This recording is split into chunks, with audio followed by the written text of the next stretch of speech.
Yeah. They said the country was finished. Said the people were done. But the voices got louder when the counting was done. Listen.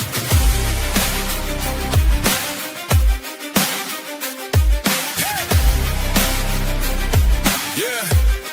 Listen. Guess who they said was a relic, pathetic, outdated, and reckless. Then watch when the ballots got counted and flipped the direction. Every never predicted the end of the message, but millions were tired and feeling neglected and desperate. Factory stated in skeleton frames in the rain. Bills overseas left the workers in pain. Now tariffs are back on the table again. Try to bring back the steel and the grain. They mock the devotion to borders and order, but order's the mortar that holds it together. You call it exclusion or fear with a stranger, but chaos ain't mercy with systems of oppression. Voices rising in the night, truth and fire in the light. People standing side by side, no more running, no more hiding. We the people, you can't use this sound. From the small towns to the battleground. Red flag, blue flag, still one ground. Stars still shine when the lights go down. USA, USA, say it loud. We ain't backing down today. USA, USA, stand your ground. This country won't fade away. They tried regulating streets with corporate decrees. Algorithms deciding what rhetoric we see. Question the narrative, suddenly banned. Buried beneath the invisible hand. Red hats, painted as villains on screens. Late night comedians laughing at memes. But half of the country ain't laughing along. They're hearing a completely different thing. Faith in the flag in the towns where we grew. You call it nostalgia, we call it the root. Loving your homeland, it shouldn't be taboo. But pride got be written as something uncouth. Limbs rising through the doubt, hear the voices waking now. Through the chaos, through the noise, people still can choose their voice. Now the pressure is building, the tension is real. Every election revealing the cracks in the seal. Voices are rising from cities and farms. People are tired of cultural wars. Media spinning and screaming the scenes. Citizens arguing digital screens. Country divided and split at the seams. Nobody listening. Kills what it means. We the people, you can't mute this sound. From the small towns to the battleground. Red flag, blue flag, still one ground. Stars still shine when the lights go down. USA, USA, say it loud. USA, USA, stand your ground. This country won't fade away.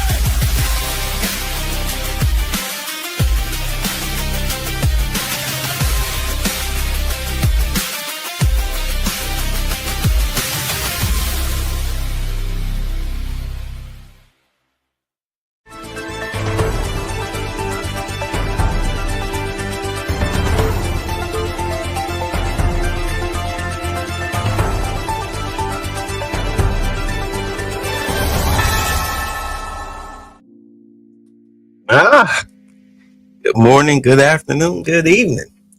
Wherever this video finds you, welcome to Ticks. I know I've been gone for a minute. I've been busy. If you are part of the Patreon, then you already know, or maybe you should head over there and take a looky-loo. Because I'm making some changes over there. Let's see here. Oh, I'm in the wrong section.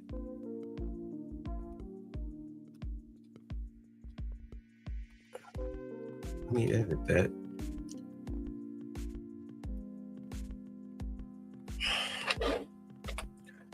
There we go.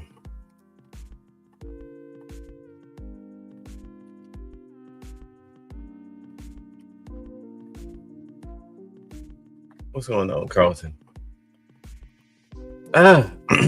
So yeah, I've made some changes, and one day I think I'll do a video about it on my Patreon about the beauty of the gimbal. Like if you have the gimbal, you're already a step above. All right, if you're like a content creator, you have the gimbal, you're already a step above. You're already a step above. No matter what you're trying to produce with video, the gimbal puts you a step above, because what it does, it balances out your camera. If you have a mirrorless camera, a video camera, it balances it out. So everything is smooth through AI technology.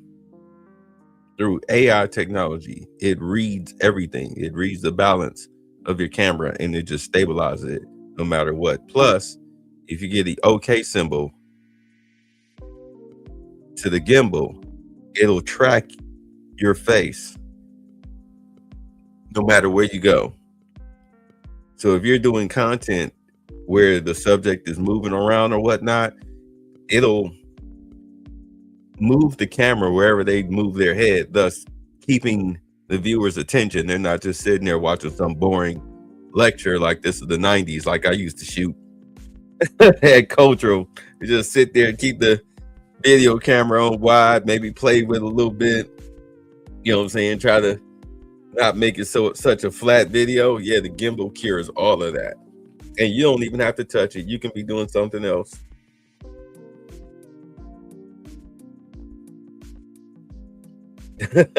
Any rate, so yeah, I've been doing that, and I got a week's worth of content that I have to edit, and whew, let me tell you, it's a lot. At any rate, so I've been keeping up what's been going on with Iran and the Islamist extremist supporters that we have here in America, and of course those champagne socialists going down to Cuba. You know, St. Ugar's nephew going down to Cuba, 5-star hotels and everything. These people don't even have power. They were saying that the power that the hotel burns, where I can't even remember that freaking dog shocker kid's name. Wherever he is, he's down there. They said the power that they burned out could have been used for power for at least about 40 homes. And they're staying in the designated tourist spots and seeing designated people to talk to represent the government. It's so pathetic. It's so pathetic. And of course, typical liberal, racist as hell, that white savior complex. It's not Destiny. I cannot think of that guy's name, but he is a train wreck. And of course, it's Sink's nephew, and Sink is a train wreck too. I mean, you throw stuff back up at him, and he just go ballistic. But you know, whatever. These are our leading media figureheads on the left. Well, they're yeah, it looks like, of course, the sale of CNN through Paramount, that looked like that's going to be an easy breezy. And what they were saying that they were looking at merging CNN and CBS News into one, like they're going to merge CNN into CBS News and probably turn it, they're going to rename it, and they're going to air it on CNN's former network. Do you understand? So a lot of people are going to get pink slips. This is why Anderson Cooper last year or early January, he had his contract reworked to where he get not just one golden parachute, he get about 3-4 golden parachutes if he gets fired. Oh yeah, he signed himself a very lucrative, exit strategy. Like, you want to get rid of me, it's gonna cost you some hundreds of millions of dollars, damn near at least 100 mil. He got a sweetheart deal. So yeah, they nervous over there at CNN. You see, they got them set up like podcasts now.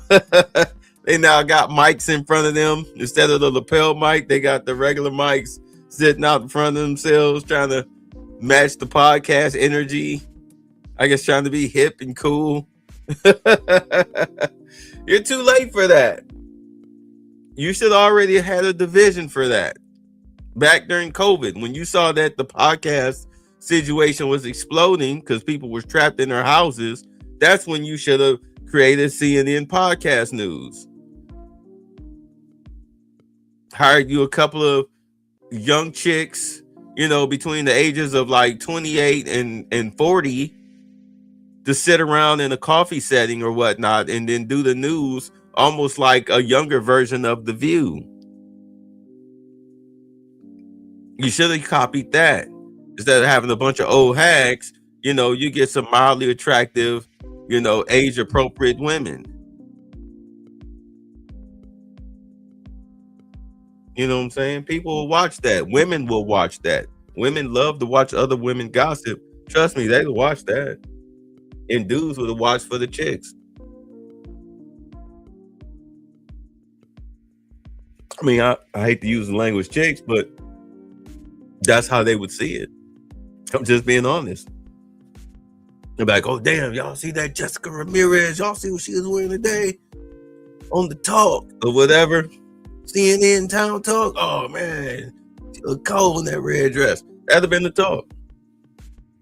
Your whole purpose is viewership, I mean, you can put out whatever propaganda you want, but your problem is viewership. And now that they're trying to throw a podcast mic in front of Jake Tapper in what's supposed to be his desk that's got all these knickknacks on this, like, dude, how do you get any work done?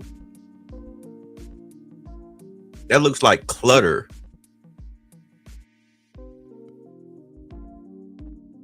Come on now, you can't throw this dude in front of a podcast mic and think that somebody's going to take him seriously after he's disgraced himself.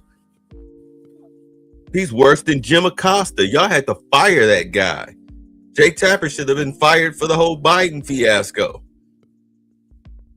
You're going to sit there and cover for the man all 4 years, and then you're going to write a book saying, I knew he was dementia all along. You should have been fired for that. Just for lack of integrity alone, let alone credibility. But they probably can't afford to fire him. Cheaper to keep him than to pay his buyout package. Plus, who are you going to replace him with? You're unwatchable as it is as a network. Good Lord. Your first leading show that's cracked the top 25 is the one starring Scott Jennings. And the only reason why it's in the top 25, barely, I think it's number 25. The only reason why it's that is because of Scott Jennings. If he left it on days that he's not there, viewership dips by the hundreds of thousands. He normally pulls in between 600 to 700K. When he's not there, it's about 300 to 400K watching. That's your top leading show on CNN. The Scott Jennings Show, starring Abby Interruptus Phillips.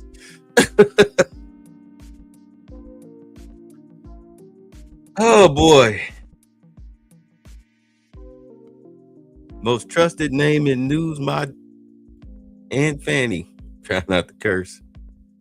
At any rate. Yeah, that merger looks like that's going to go through. Looks like they're going to sell it. And then CNN will be go the way of the dodo. Probably quickly. We'll see. I'm pretty sure they've already made plans in the Paramount boardroom. They already know what they're going to do as soon as,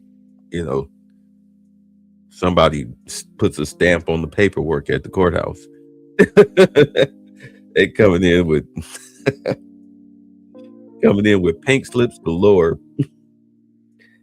No, but yeah, but I knew Cuba was gonna fall. I was saying, like, once they hit Iran, like, okay, once they got Venezuela, you knew Iran was next. That was a no-brainer.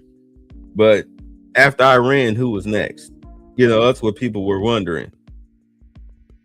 Like, is it gonna be Colombia? Because Colombia was standing with Venezuela during the whole situation. And then you've got Mexico with the cartels. Like, so which country is going to be next? You say CNN stands for Cook News Network. That's a good one. So it was like it was either going to be, people thought that it was really one of three countries. Colombia, Mexico, or Haiti. All right, or Haiti, because you got a lot of foreign nationals that came from Haiti. You've got a great illegal immigration problem coming out of Haiti. France isn't doing what it's supposed to do with Haiti. They've abandoned Haiti. Ever since that last slave uprising, France has abandoned Haiti. So I was saying, if I was Trump, I would take Haiti off France's hands. Be like, look, we'll take France off your hands because you're not doing anything with it. You do a favor for me, I'll do a favor for you. I tell you what, because we're going to go in there, we're going to mine the sugar cane. We're going to lift that sugar cane ban. We're going to lift the minerals ban, and we're going to go in there and we're going to clean up. We're going to rebuild those people's civilizations. They've suffered enough under your fucking hands. Look at them. They're eating each other in the streets. You should be tried for crimes against humanity for doing this, France.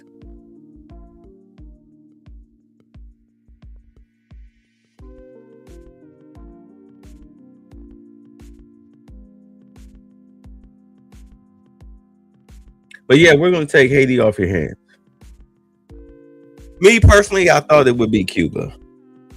I had a strong feeling it would be Cuba. I was like, I get the feeling Cuba's next. And a lot of people, like y'all saw, I posted the video where the dude was with the praying hands, whistling at Trump. Hey, Poppy, pointing at Cuba on the map. Yeah.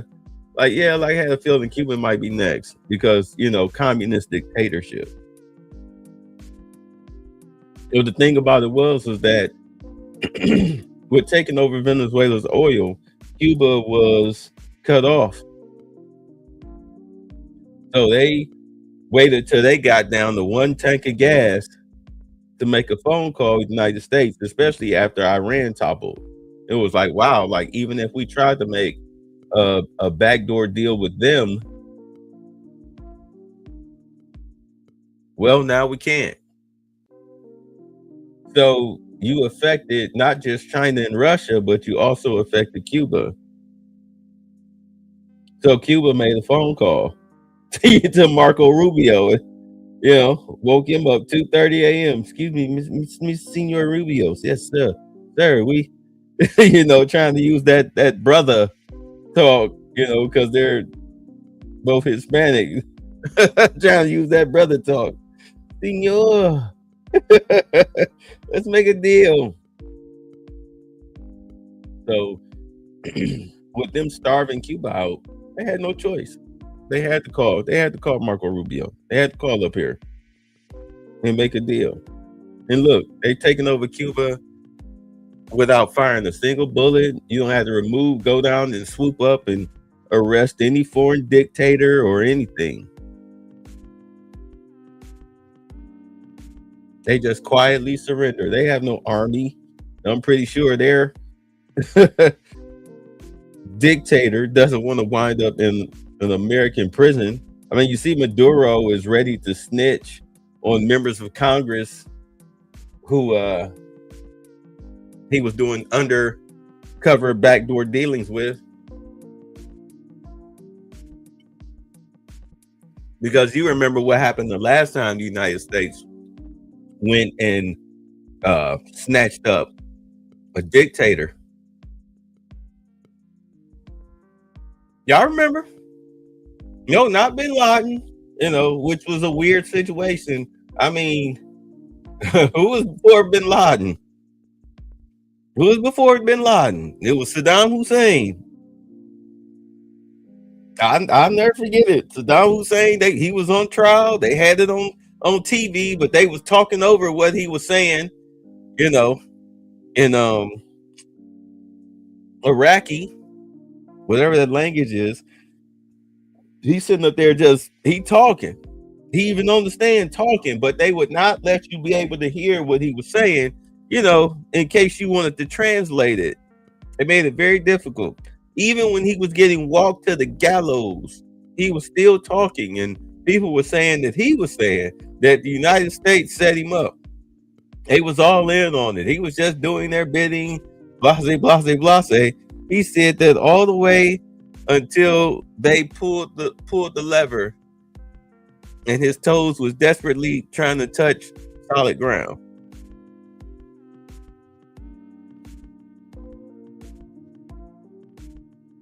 Yeah, that was the George Bush era. They don't care. United States, we yeah, just like Gaddafi. Yeah, if you mess around there, you're a drug kingpin. It ain't like you like one of these little cartel members, you give up. No, no, no, no, no, no, no, no, no. No, no, no, no, no. You was actively declaring war on us. You told us to come and get you. You think we're gonna let you sit in a jail cell for 30 years? Look at what we did to all the other drug kingpins. They didn't get to stay in no fancy smancy prison. They lived in maximum security, 23 hours a day lockdown.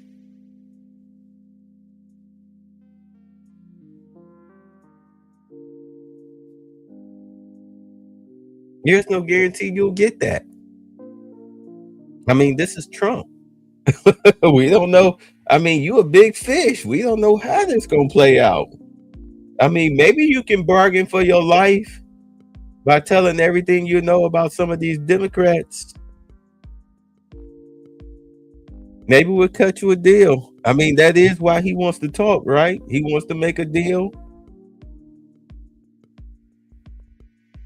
I mean, it's the R. Kelly. I'm fighting for my life.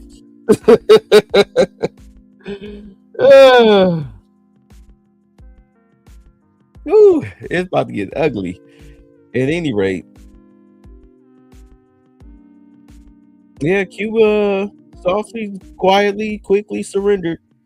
So now they had to capitulate to the United States demands in order to get some very desperately needed oil. And the messed up part about it is that you got people saying that this is the United States' fault, that Cuba is the way it is. Like, no, it's their dictator leadership's fault, because all you have to do is negotiate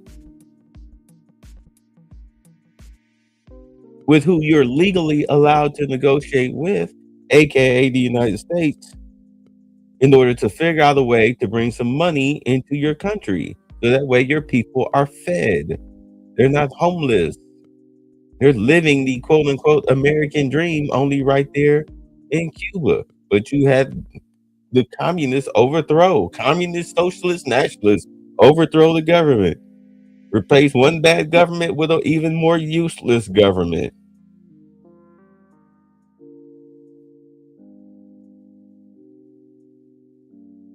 That's not the United States' fault. That's the people of Cuba's fault. That's their leadership's fault.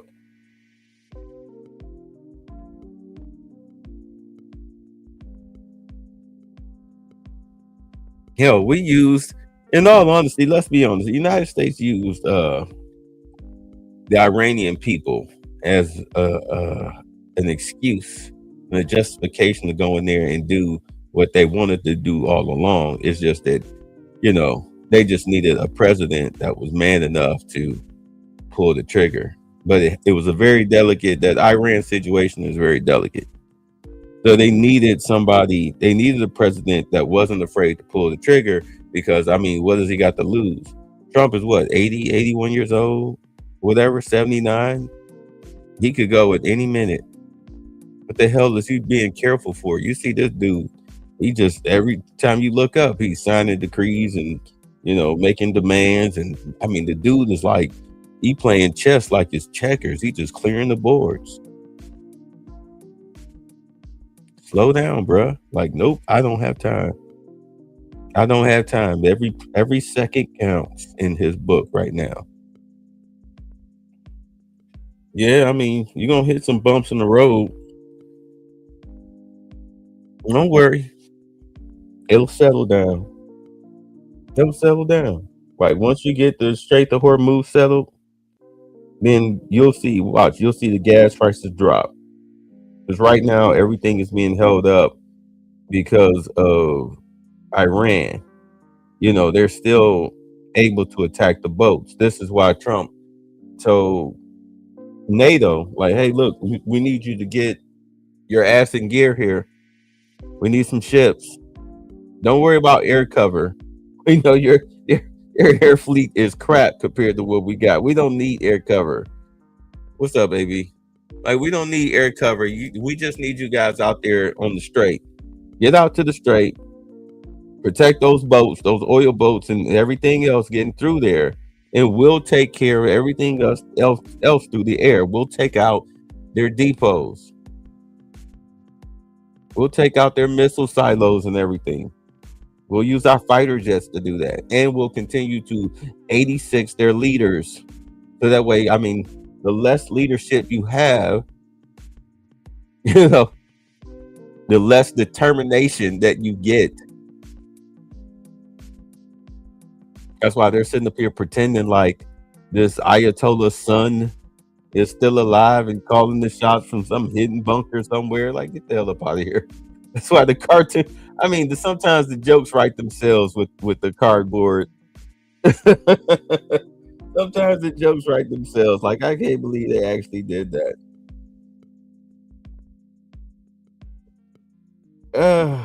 But yeah, like people keep calling this a war. Like, it's not a war. Like, we took out their munitions and their leadership. We did not kill any innocent civilians. That's when it's a war. This was a strategic military operation taking out a large terrorist cell, not a war. And the mission is ultimate annihilation. Can we get it done? Like Trump said, hey, this should be over with within a month, because I guarantee you all the military scientists, like, hey, look, they don't have any airships. They don't really have no real missiles. It's like basically a lion fighting an ant colony. How can we get this done quickly? I want this done real quick. Well, if we do X, Y, and Z, we can get it done soon. How soon? Say within a month and a half at the latest, but mainly within a month. Okay, let's execute it. That's how it went. And that's exactly how it's going. I knew it would be a hiccup with the strait because, Iran, they got, something to say about that. But they're running out of munitions. Their factories are getting bombed. They're getting punished, blowing up oil refineries and whatnot.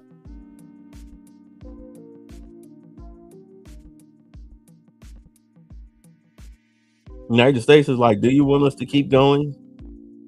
Like, we can keep going. We don't have to put boots on the ground to fight a war in 2026 because based on our technology, there is no war. Okay? Why do you think Ukraine is able to hold off Russia? They bought, were given and now have to buy our weaponry. And those drones have definitely evened the battlefield between Russia and Ukraine. Those drones are dangerous. You got a scout drone.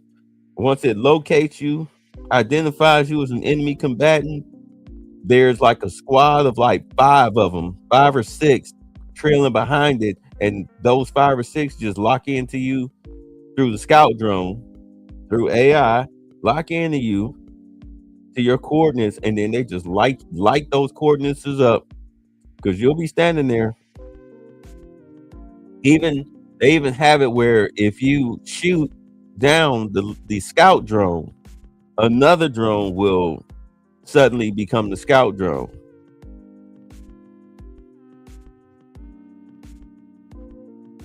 Ukraine is fighting Russia off with those drones.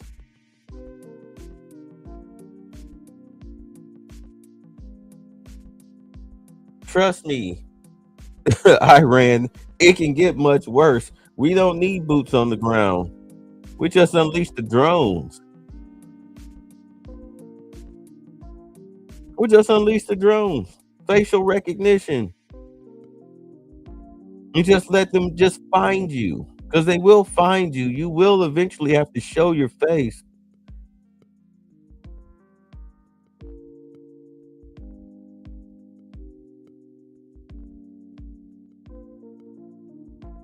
We'll target anybody that's around you through facial recognition. We'll target everybody. Somebody's got to come out of the house to bring y'all groceries. Uh, I mean, I'm just saying.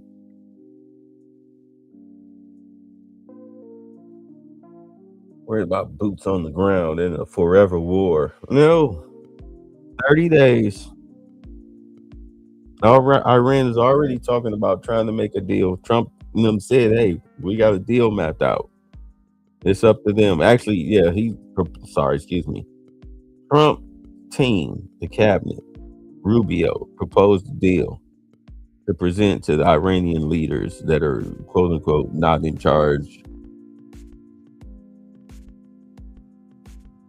We'll stop killing you and blowing up everything you hold dear that makes you a functioning country.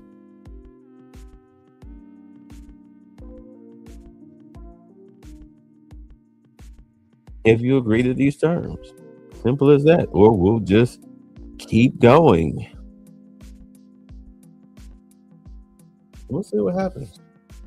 It's up to them. But I mean, the thing about with Islamists is that they are fanatics. They are fanatics. They're not even Barry Sanders can shake those drones. All right, so let's see what Trump is up to. Let's see. This was 8 hours ago, if I'm not mistaken. Uh, Let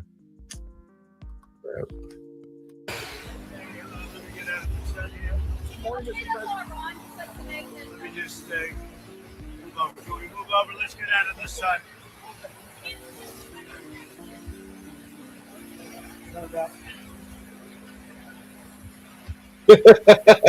he had to move it up under the plane. That's better. Isn't that more comfortable? Mr. President, Iran's foreign ministry says you're not telling the truth when it comes to productive conversations.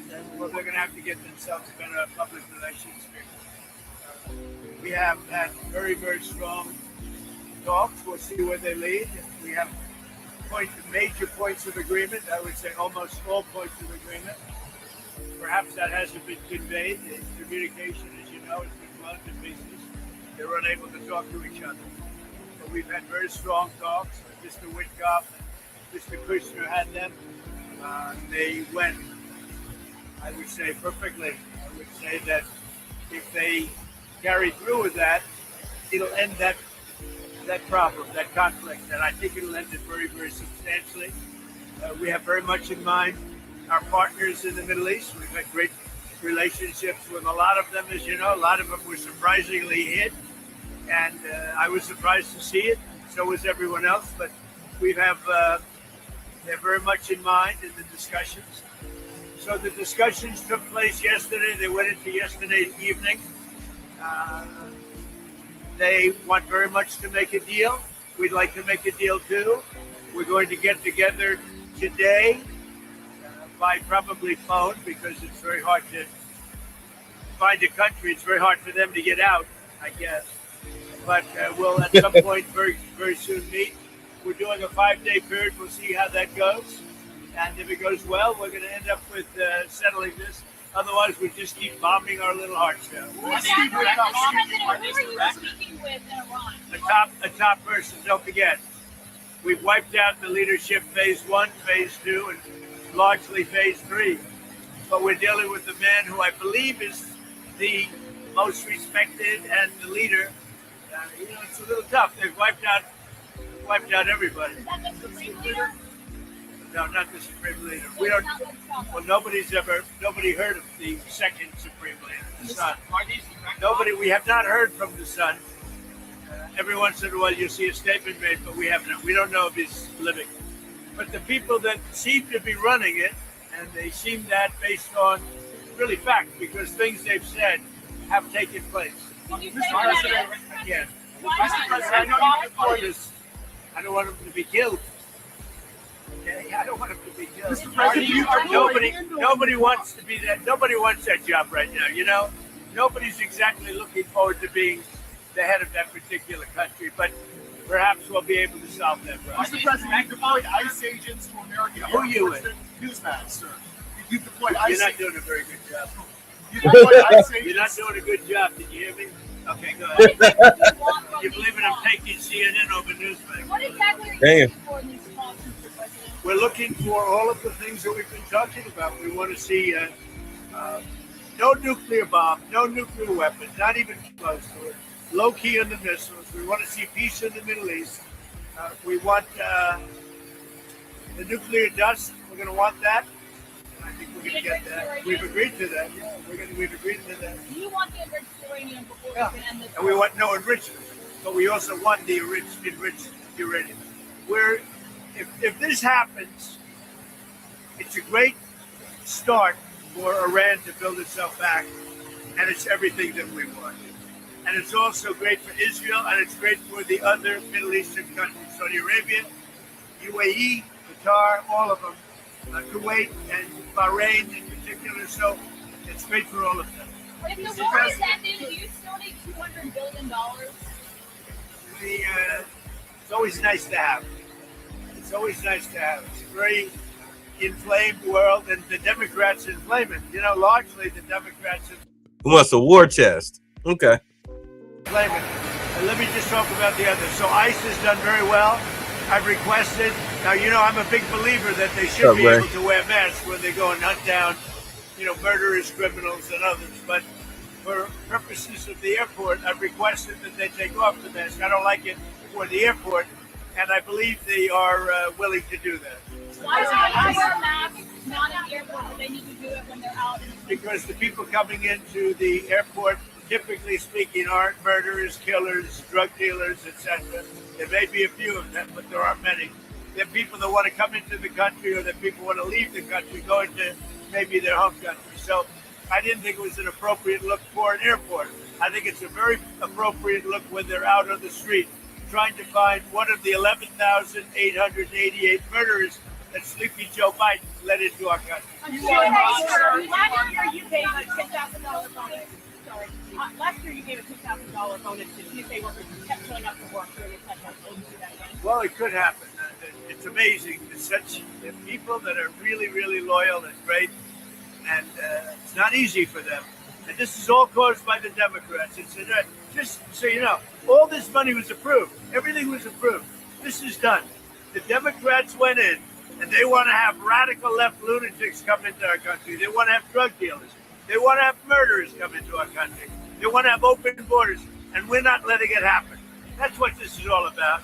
They don't want voter ID. They don't want proof of citizenship. They don't want mail-in ballots. They're so corrupt. What they want, the only thing they want is mail-in ballots. So we also added, as you know, into the Save America Act. And it's called Save America. It's not the Save Act. But we added no transgender mutilization of our children and no men in women's sports. Elon Musk, sir, He talks so well. And you, I don't think he's going to be a Newsmax. Well, okay. if he talks so well and you reach a ceasefire with Iran, do you believe Israel would abide by that agreement? I think Israel will be very happy with what we have. We just spoke to Israel a little while ago.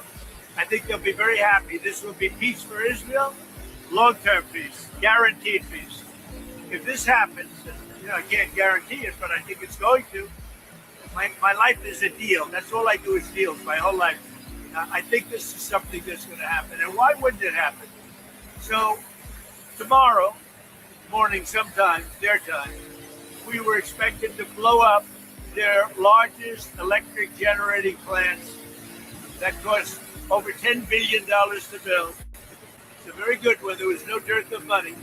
And one shot, it's gone. It collapses. Why would they want that? So they called. I didn't call. They called. They want to Okay. make a deal. All right. And we are very willing to make a deal. It's got to be a good deal, and it's got to be no more wars, no more nuclear weapons. They're not going to have nuclear weapons anymore. They're agreeing to that. Any of that stuff is no deal. How are you going to get the enriched uranium? How are you going to get the enriched Well, uranium? Are you going to send it's very easy. If we have a deal with them, we're going down and we'll take it ourselves. Can I ask you, the Treasury lifted sanctions on Iranian oil that fell to sea. You criticized President Obama for giving Iran $1.7 billion. Well, I just want to have as much oil in the system as possible. But Iran is And we don't even know if Iran gets that money. Frankly, I think it's very hard for them to get it. But you have ships that are out there that are loaded up with oil. Rather than keep it there, I would rather see it go to the system. Any small amount of money that Iran gets is not going to have any difference in this war. But I want to have the system be lubricated. even $14 billion from the substance. Where's the 14 billion? It's the inflated price. They get $14 billion from the. I don't think they're getting the money. I could tell you, when this is all over, I will tell you who's getting the money. Why are you sending the Marines from California, given that it'll take some weeks to arrive? If the intention to police the trade, it will take long. What are you doing? Well, it's been reported that there are Marines that left California, left San Diego, left. Why are they headed there now? Well, let me ask you this. If you were in my position and I asked you that question, you really believe I can give you that? It's a crazy question. We don't talk about strategy. Yeah? Yeah, let in by Biden. It's devastating. These people were let in by Biden. We're getting them out. We're getting them out fast. That's why ICE is so important. They're doing such a good job. This animal, I saw the whole thing last night. They gave me a briefing. Came in through Joe Biden with his open door policy, and his border czar Kamala, who never saw the border, never made one phone call. All the ICE people, you see, they all know me. Everyone knows me. They like me. I speak to them all the time. Didn't make one phone call during 4 years. She was the border czar to anybody on the border. Never went there. This person came in through the open door policy of Joe Biden. And we're taking them out by the tens of thousands. We're doing a great job, but it's a shame. They've hurt our country. Just remember this. Joe Biden and that gang of radical left lunatics, some very smart, but radical left and bad ideology, sick people. These people have hurt our country very badly. Are we directly talking with Iran? How is that different from what Russia is doing in Ukraine? Well, I think it's a lot different. And if you look at the nuclear weapons that they wanted to have, that they wanted to possess, a lot of things are different. I'm not a fan of what Russia's doing either, just so you understand. All right, but it's a lot different. You're talking about a country that has been evil for 47 years. They've been horrible. Death all over the world, not just us. Look at the way they attacked unexpectedly all of those countries surrounding them. It was not supposed to. Nobody was even thinking about it. But they wanted to take over the Middle East and they wanted to knock out Israel permanently. If they had a nuclear weapon, they would have been able to. Are we directly talking with Iran? Look, I'm not a fan of the guy. If you look at, and you never cover this, if you look at his troops or whatever he went on, his ex-troop, if you look at his troops or his statements, he was all for everything. All of a sudden, he wasn't. He was a man that I met at Dover. He came and his wife was killed. He remarried fairly quickly. His wife was killed, and I felt badly for him. He ran for Congress, he lost. He ran for Congress again, and he lost. I said, he's a guy, nice guy, seemed like a very nice guy. I met him, he was pretty heartbroken, But I said, it's a shame. He ran for Congress twice. Call him up, give him a job in the White House. Smart. They gave him a job in the White House, and this is what he does to me. Being a nice guy doesn't pay off too much. Think of it. He loses twice in Congress. Ran not very good campaigns. Should have won. But he loses twice. How do I get him? I have my people call him. because I didn't deal with him for the most part. I saw him a couple of times, but I never. Oh, you talking about the dude that died, the former staffer or whatnot that died, the one that smeared him when they had Trump on trial when they were going after him shortly after 21. Yeah, he did some real backstabby stuff, man. That's some dirty macking. But that's the same thing that who was the black chick? Who was this black chick? The one that when Michael Clark Duncan was dating her when he died. Omarosa. Is that her, Omarosa? Yeah, look at what she did. Look at what Whoopi did. You surprised people you used to smile with that'll turn around and stab you in your back. And it ain't even over anything that you did to them. It's just that, truthfully, they just don't like you. Doesn't matter what caused it. It's like, well, what's your reason? And the reason be like the most effeminate, pettiest shit you could think of. And be like, really?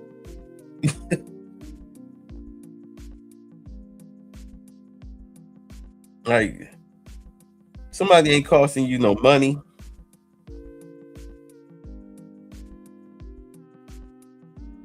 And they ain't put their hands on you. What are you doing? What are you doing? Over your fee-fees? Really? Your fee-fees is that hoy? Tito, get me a tissue. But that's what we're talking about. Never dealt with it at all. I had no idea his ideology was left or right, whatever it is. I can say this. He said very strongly that Iran is not a threat.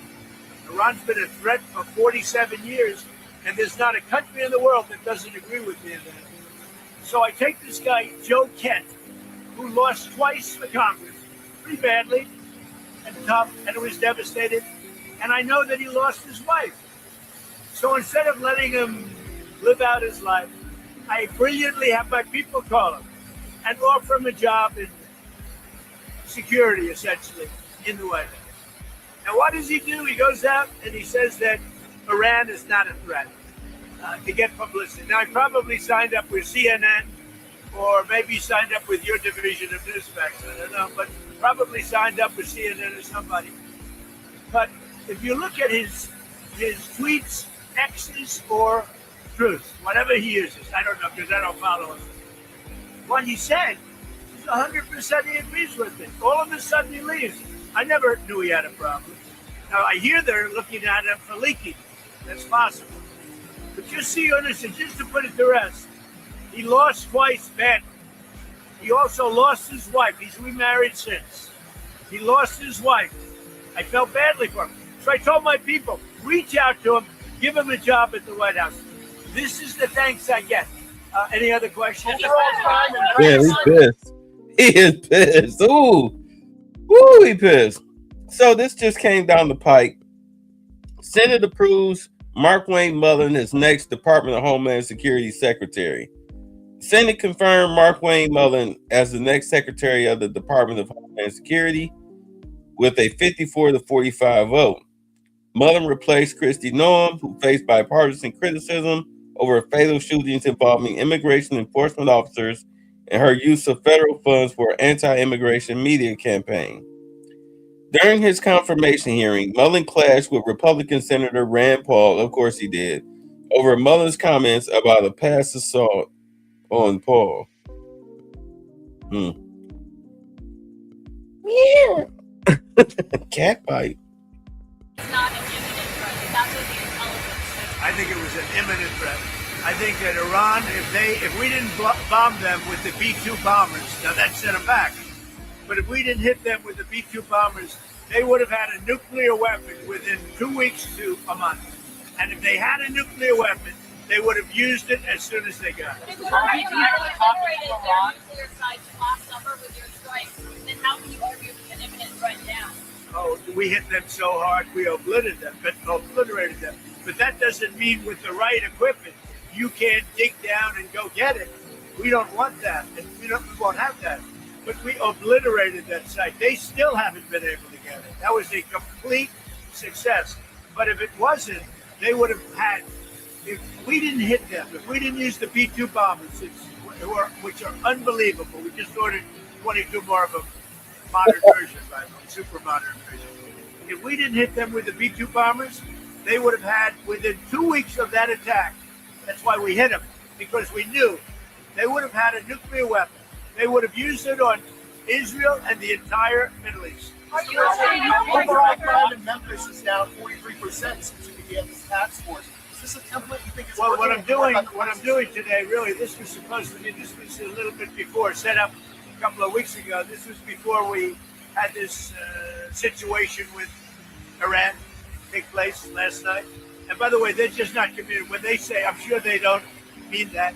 When somebody says, oh, I didn't know you, we were talking last night, and I'm sure they have a lack of communication, which is appropriate considering we blew up, in addition to their Navy, Air Force, every division, their radar. We also blew up all of their anti-aircraft and communications. So they have no telecommunications. So there is a lack of, I would imagine, a lack of coordination. The majority of it bought from Well, China. We think all we can do is think, look, we have numerous leader groups. They've all been killed. Very dangerous position. Khomeini was killed. Khomeini's son is unavailable. Nobody knows what happened to him. I can say they haven't seen him there either. Something is going on with him. But regardless, I don't consider him really the leader. But they do have some leaders left. Because we blew up group number 1, group number 2, a lot of group number 3. But we think we have people that are very representative of the country and will do a good job in running. Elon Musk has offered TSA workers during this DHS shutdown. Is this something that you've been speaking to him about? Yeah, I'd love it. I think it's great. Let him do that. And I want to thank ICE because they stepped in so strongly. They'll do great. And if that's not enough, I'll bring in the National Guard. We're not going to have the Democrats destroy our country. These people are the most destructive, sick people, the Democrats. They want, and they're fighting for this. They're fighting for men and women's sports. They're fighting for transgender for everybody. Everybody go out, get your kid a nice operation, and change the sex of your kid. They're fighting for, think of it. They don't want you to do voter ID. You walk into a booth. In California, if a person who's doing voting, an official, asks you for identification, they're subject to being arrested. What's wrong with this country? So we're fighting it hard. And I think they should, because the Democrats are being blamed for the shutdown, and it's their fault, and they're getting killed. That's why when I announced yesterday about ICE, the Democrats called. We want to settle. We want to settle. And I told the people, don't settle. Don't settle. Because we have something bigger. Only settle if you get the Save America Act, voter ID, and so important, proof of citizenship, etc. Thank you very much. Yeah, because when that woman, I said it, it's funny. I said it when that woman got arrested at the airport by ICE. I said, nothing will make the Democrats fold faster on this TSA situation than ICE arresting an illegal at the airport. And that's exactly what happened. And now they want to settle. I was like, they will compromise their beliefs. They will sacrifice everything to save an illegal, to protect an illegal. They need that voter base or that fake voter base to cheat, to win elections so badly, because they have damaged the country so badly. They know if they can't get the illegals to vote for them, they're going to lose. They're going to lose the House. They're going to lose the House and the Senate. I mean, they've already lost the Senate, but they'll just lose power in the Senate. They say they need just 3 seats. The Democrats say they say they need at least 3 seats. But I mean, the way it's going, it looked like they're gonna lose 10. It looks like they're gonna lose 10. California looks like their governor is about to flip red, which means he'll probably redistrict California or strike down their redistricting, make it all illegal. He'll do something. Watch. He's definitely going to be for voter ID. He's definitely going to be about going through those licenses, canceling out the bad ones. The guy that's leading the polls, the Republican that's leading the polls, I mean, he's leading Democrats and Republicans. He's the top pollster. This dude talks like Trump. And he's an immigrant. He's an immigrant. He's a American-born immigrant. He's like, yeah, like I'm gonna clean all this up. At least I think he is. I think he's a foreign immigrant. He's a national. He's a foreign national immigrant, but he's like, I'm gonna clean all this up. I'm gonna go through the budget. I'm gonna loosen up these restrictions, kill some of this, overtaxation. He's talking about giving these people relief. That's why he's the leading Republican candidate. It's him, another Republican, and then far down at the bottom is like some Democrat, that Katie Price chick that made a whole spectacle of herself being interviewed by the news. She's like way at the bottom.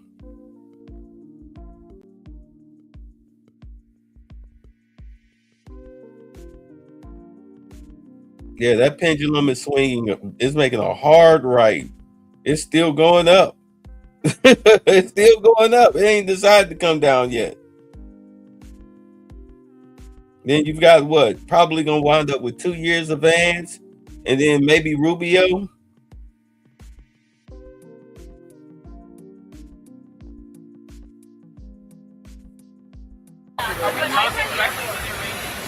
We're dealing really. Whose idea was it? Mine. That was mine. And can I ask you? That was like the paperclip. You know the story of the paperclip? 182 years ago, a man discovered the paperclip. It was so simple.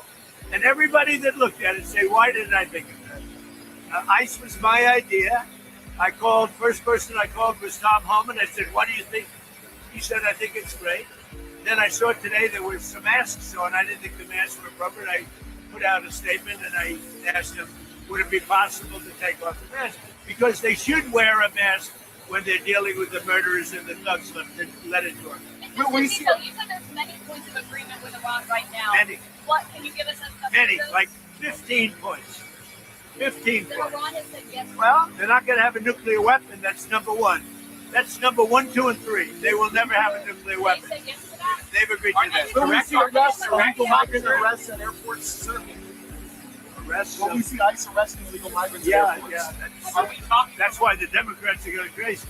Because they've allowed, by what they did, and hold up, we put ICE, who are a very high level. I mean, they really are a high level group of people. And they love it because they're able to now arrest illegals as they come into the country. That's very fertile territory. But that's not why they're there. They're really there to help. So are you clear how they agreed to no enrichment whatsoever, even for medical purposes, civilian purposes? They have.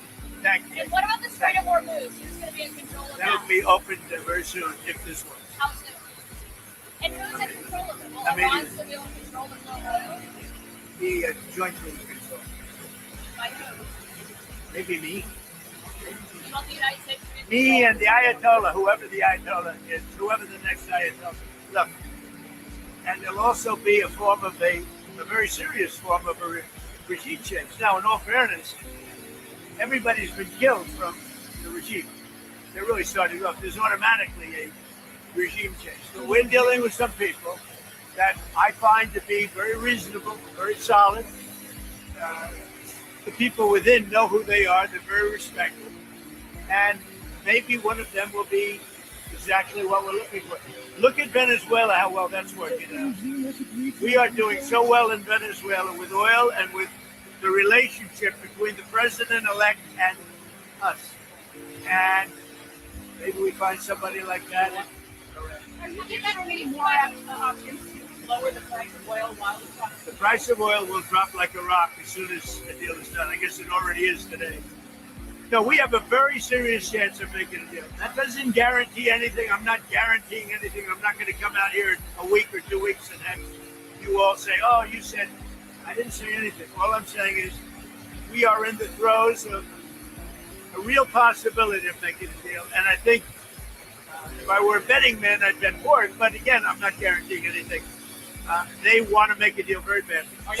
What changes would you like to see in the DHS under Mark Wayne?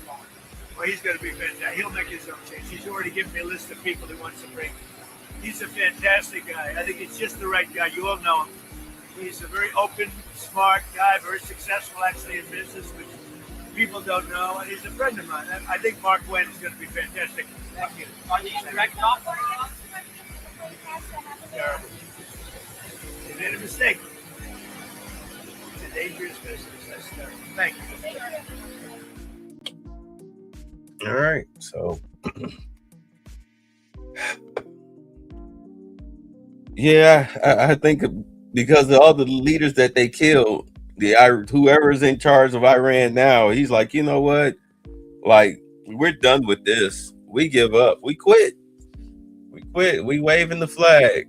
Like, we didn't want to do this anyway.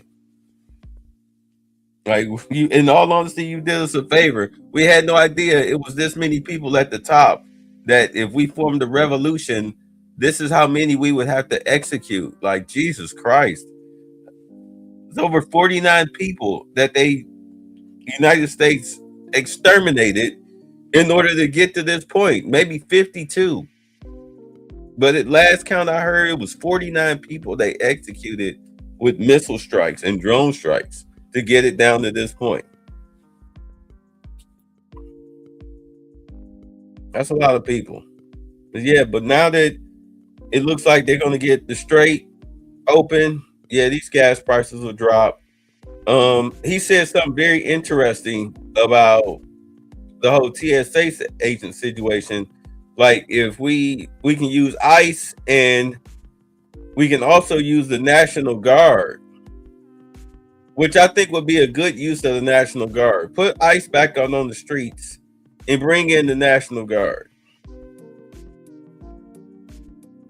Maybe leave an ICE agent or two around that the National Guard would have to, they would have to report to.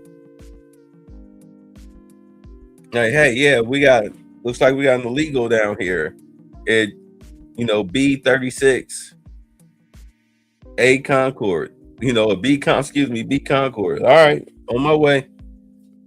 We got him detained. I'm on my way.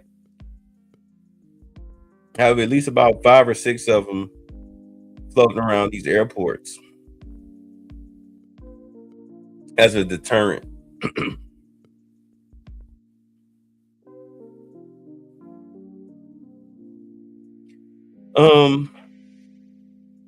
Yeah, I think the National Guard would be a good idea.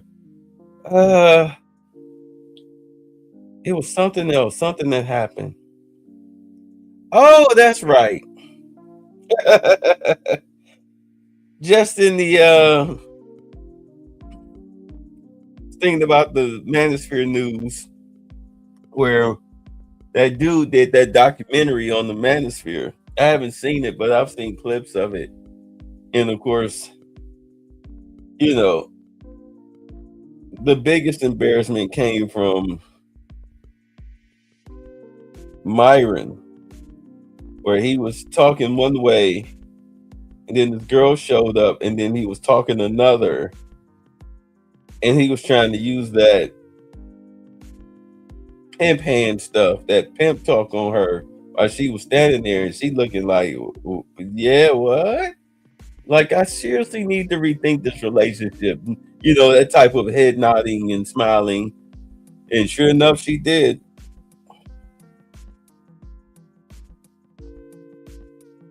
And it's like, chick, have you never watched this guy's show? You never watched his podcast?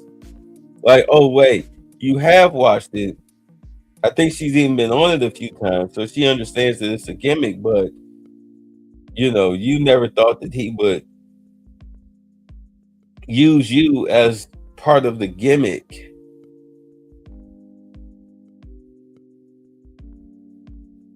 Like, of course, he used you as part of the gimmick, behind your back and in your face.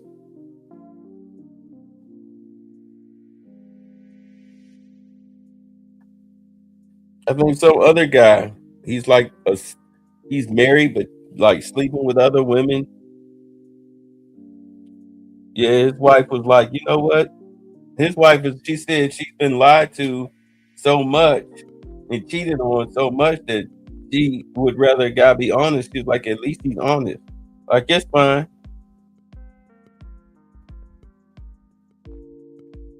because she knows she can get him. She got babies. That's 18 years of. Let's see. I think they have 2 kids. So you looking at, let's say the youngest is 2. You're looking at 16. Really, you're looking at 18 years of child support for 2 kids. I'm sorry. Yeah, 2 kids.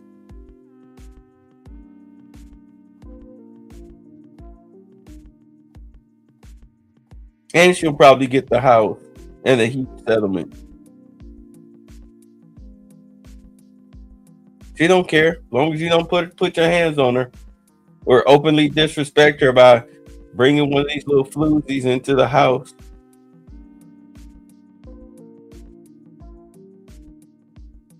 Because she don't care about you. You don't care about her. She don't care about you. You like a pay pig to her.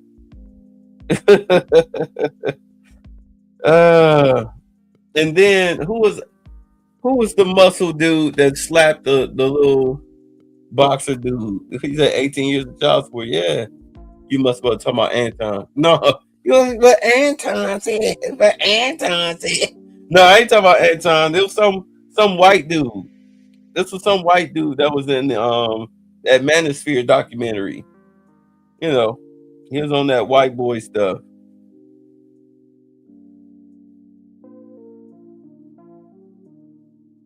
Yeah, if a chick make a deal with you like that, that's because you're the pay pig. Of course, she'll give you 2 kids. These are insurance policies. uh, Chicks really don't care who they have kids with when they money hungry. That's just part of the game. Larry Wheels, the bodybuilder. Yeah, that's him. Yep, Larry Wheels. I remember now. Yeah. Um, Wait, who's the bodybuilder? Is that the guy, the same guy? No, this one's the black dude. Are you talking about him? Is that the name you bringing up? But the black dude that was the bodybuilder, he slapped the little skinny little black dude who's a fighter too, but he in like the Pee Wee League. He slapped the mess out of him for trying to hug up on dude's wife at Rampage Jackson's house. And then of course he got snuck by another dude, a white like brawler, boxer, whatever, MMA guy. He got socked in his jaw for talking smack to the white dude. Well, the backstory, y'all remember that? My jaw been hurting. I can't even eat solid food. I can't sleep. Like a whole week and a half later, bruh. Anyway, come to find out, the reason why the young dude, even while drunk, why he was pushing up on dude's wife, the bodybuilder's wife, is because this dude is a cuck. He pushes his girlfriends and wives to sleep with other men. Like he lives the cuck lifestyle, and he be pimping his wife out. One of his exes said that she felt so dirty after dating him after they broke up that she only want a boyfriend, and she's disgusted by sex. Like she's in therapy. So apparently the dude is pimping his wife out. He likes to watch his wife sleep with other men, and he was trying to push her off onto Rampage Jackson while they were at his house. You know, they keep trying to do that, and Rampage like, yeah, I don't mess with Mary Wynn. Yeah, Mary, yeah, you know what I'm talking about. You know what I'm talking about. Yeah, he's a major custer. Like, it's a lifestyle for him. He like to do the cleanup and all of that. Yeah. So that's why the little dude was trying to push up on the wife. Told him, man, everybody know your wife up for grabs. You know what I'm saying? But he got to understand the little dude, does he drunk? He don't understand the dude. No. He chooses the men. He disapproves of you. I mean, if she went behind his back and did it, you know, that's on her. But right there, no, he don't choose you. You said Rampage was wrestling that nasty. Yeah. Like he got other men's protein on his breast.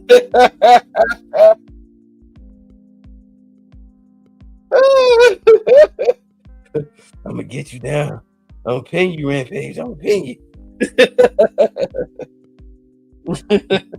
And the ref do the 1, 2, 3 count. Every time you do a count, Rampage will hump or squeeze somewhere that you should. Another man should be squeezing you at. Like, what the hell? You lose the 3 count out of shock. What the fuck? Then the fight or flight mode kick in.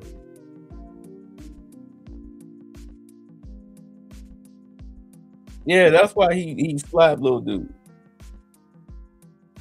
I mean, look, if that's the lifestyle you want to live and you get a girl to agree to do that with you, I mean, you got money too. I'm pretty sure any girl that you meet at a bar or a club or whatnot will gladly bang other men and play the whole humiliation ritual and tell you all about it and let you suck on their protein covered toes and all that stuff. I mean,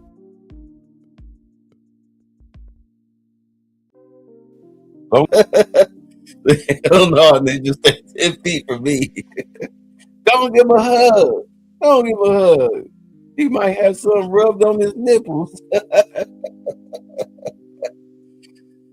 You say, okay. You say, hey, Willie D been, let me read this. I'm sorry, I meant to get to this. Hey, Willie D been going hard against Trump. I think he'll disagree with you and BTS regarding Trump and I don't care what he thinks.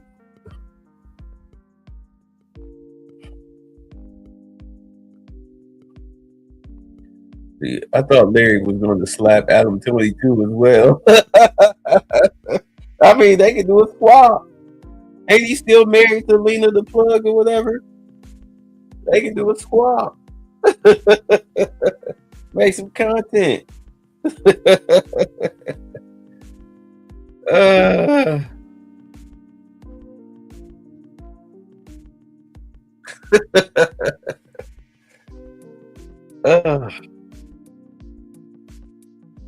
That'd be funny. What else is in the news? What else is in the news?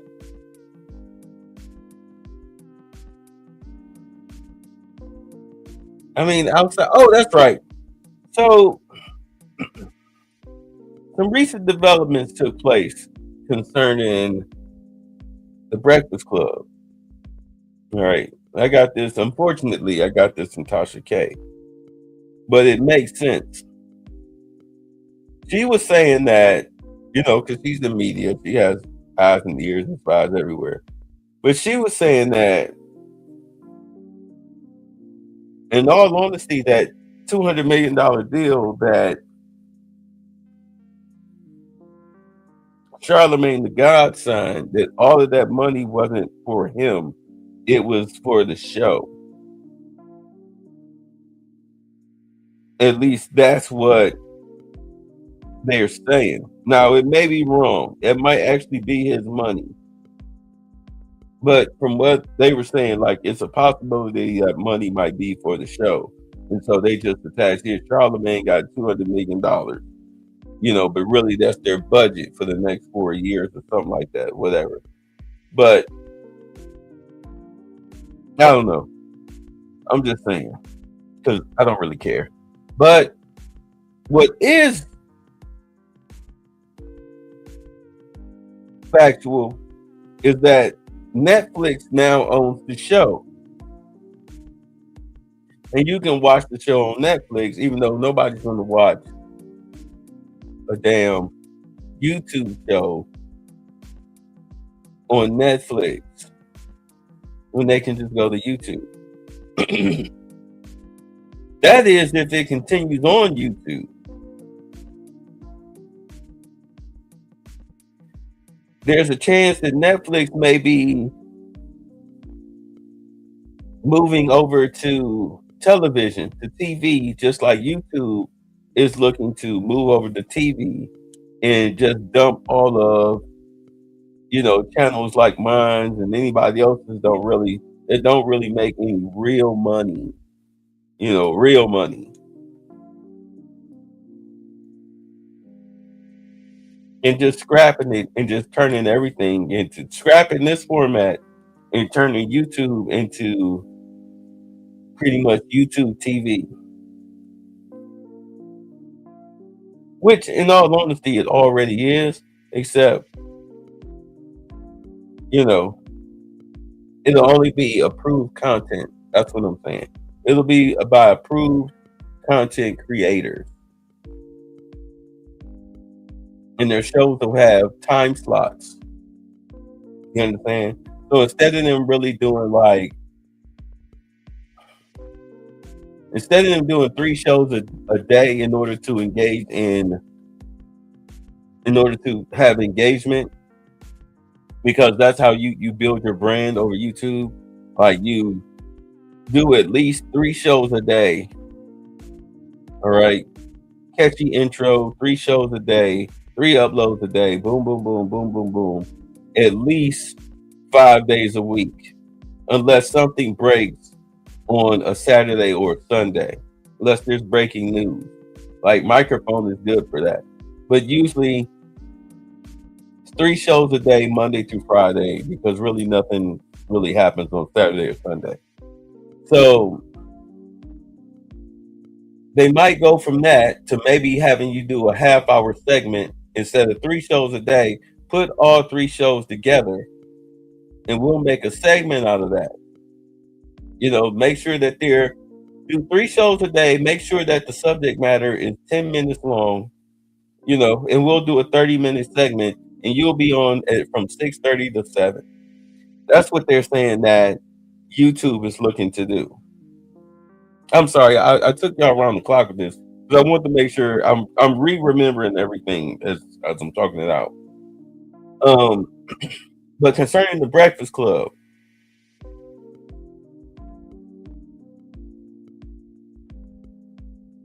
Charlemagne them is not calling the shots. Netflix is. So therefore, Breakfast Club can only have guests that are approved by Netflix, which means that this will probably be the last time you see a Dr. Umar and anybody else that Netflix doesn't feel fits their corporate guidelines. They're pre-approved guests. They don't have a say so of who can be on the show. I mean, they can request, but as far as like their guests, they're going to be corporate approved.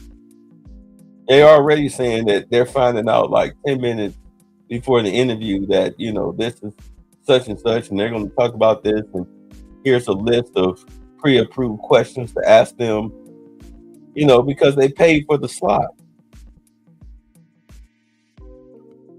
YouTube wants structured programming, start here and there. Exactly. That's the way they're going with it. No, but yeah, so they're giving them, okay, the best example I can give you as far as what they can do, what they're doing. Have you ever seen Wayne's World, the first one? Like how the guy discovered them, he was laying in the bed with his, 50 girlfriend. and the like their show came on. You know, there was like a public access channel, and the girl was watching it, and she was telling the guy, "Yeah, everybody loves their show." So he got the team on the show, and then of course they like, "Hey, we want to promote your show." So he signed over the show, stupidly signed over the rights to the show to the studio. In the second, like they had a sponsor on there, right? Because the sponsor paid for advertising air, and it was some prodigy old rickety Dodger, you know, on a young surfer dude, skateboard beat, you know, the stoner. It was like the stoner show. So you got a guy who sells like paint, doing a commercial, doing a spot, getting interviewed on the show, and they didn't like it. They didn't like how he made fun of the advertiser, so they fired him. They took the show from him.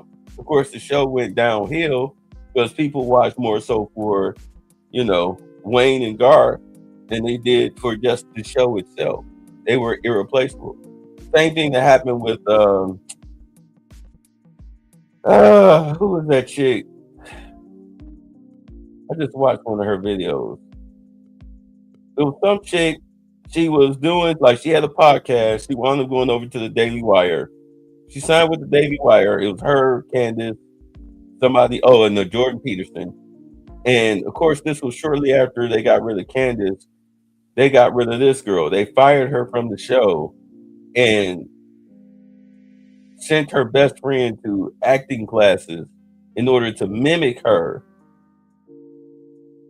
And they used her best friend replaced her on the show, acting and speaking, of course, just like her. Brett Cooper, that's her name, Brett Cooper. Yeah, Umar is not corporate friendly. No, not at all. Yeah, so it was Brett Cooper. She got fired from the Daily Wire. They took her show from her. They tried to replace her with somebody else. And she wound up opening up a new YouTube channel and has been more powerful than ever. She got over 1 million subscribers. And her new channel hasn't even been up for a year.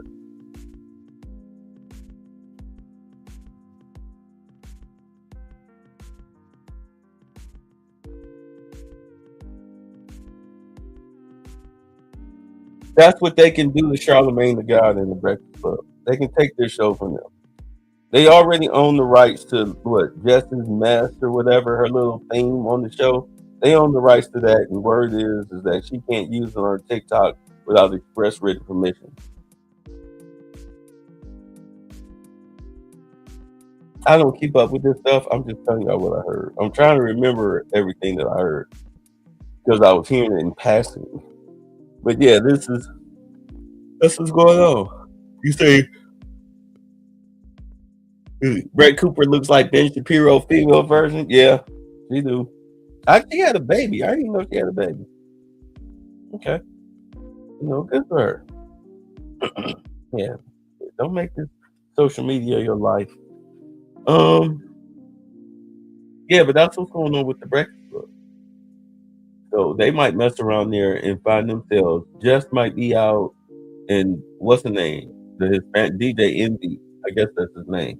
He might be out, and it'll be Charlamagne, and they'll get him with a whole new crew that he'll have to break in.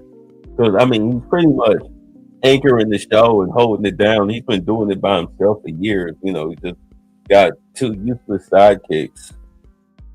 You know, you got the chick who can't read, who's supposed to be a comedian, and her jokes are terrible. And I guess because his name is DJ Envy, I guess he's supposed to be top-notch DJ in the industry. Like, I mean, good Lord, how long are you gonna ride that thing? Said no more Jay Morrison on the Breakfast Club. Yeah, no more. Who's the other guy that was with Jay Morrison? He was his partner. Moist Twatkins. No more Moist Twatkins on the Breakfast Club. Yeah. No more NOI members, Rizza Islam and all that. You know, yeah, you can see a lot of them go the way of the dodo because they're not going to be paid sponsors on the Breakfast Club. Yeah, the flavor is gone. The flavor is gone. Whatever people watched it for, Yeah, watch. It's a slow death. It's gonna be a slow death. It's not gonna be genuine no more. It's gonna be very corporate.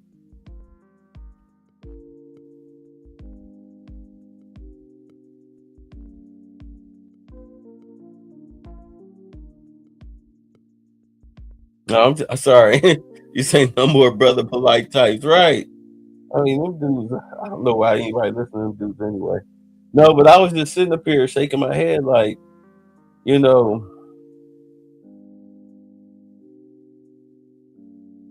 in all honesty, YouTube is like a barometer. It's like an ultimate barometer of as far as where you sit. You know, I mean, I know my viewership is low. Is low. I don't try to promote it or nothing. To me, this is just like a hobby. But now I've delved into a different hobby, so I'm not here like that. Like I have other things to do. I should be editing pictures and videos right now, but I'll talk to y'all on Monday. Um,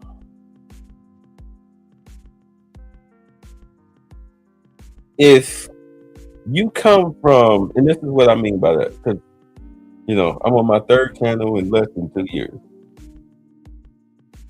If you come from a major network, you anchored your own show.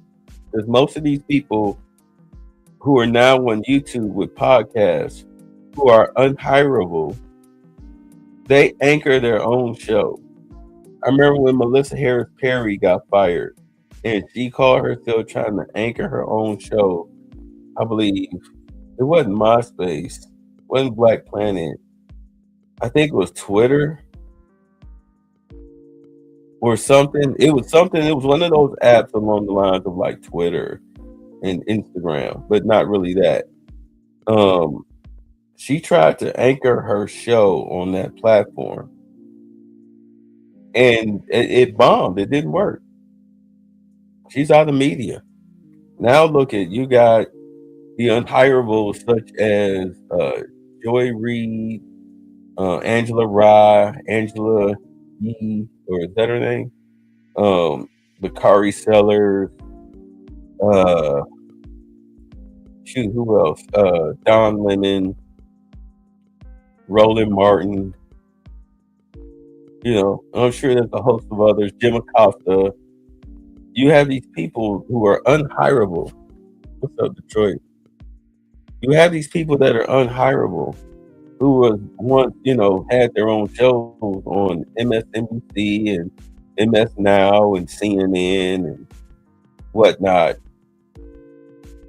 And because they're unhirable, they started their own podcast on YouTube. And Jim Acosta, who has a YouTube channel and no job, is upset. He's upset about this merger. You say Netflix is about to destroy the MSNBC Negroes and CNN. Yeah. They're upset. He's upset that he's not getting the viewership that he felt that he should be getting because he was, a CNN TV host. He was an anchor. And he's blaming the Trump administration. It's like, dude, no. CNN put you in the spotlight, not the people. And those 300,000 viewers that you had, you need to understand that, probably at least 250,000 of them are, airport TVs, hotel TVs, and bar TVs, restaurant TVs or whatnot. They just put on the news to be neutral. Nobody's watching your network like that. People are echoing the talking points. I hear that. Boy, do I hear that. But nobody's watching your network. That's why sometimes I'm like, man, you need to stop watching CNN. I don't watch CNN. But then where'd you get that from? Who'd you hear that from? That phrase you used that they were using all over CNN. Who said that to you?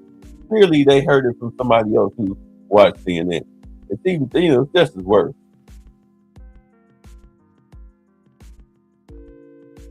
Then the ones you get in a conversation with, and they get mad and they want to get violent.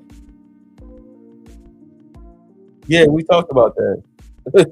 We talked about Netflix being on Breakfast Club being on Netflix.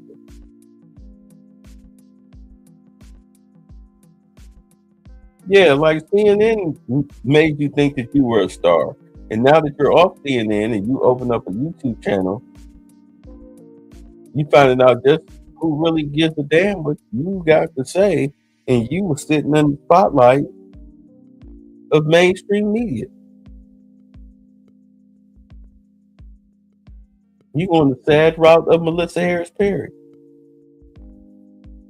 I mean, why you think you had Tiffany Cross and Angela, one of them Angela chicks, and Bakari Sellers and some other loser, Toure, I think.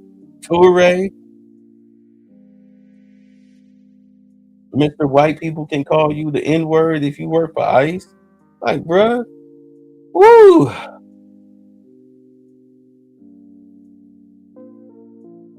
I believe it was him or some other moist twat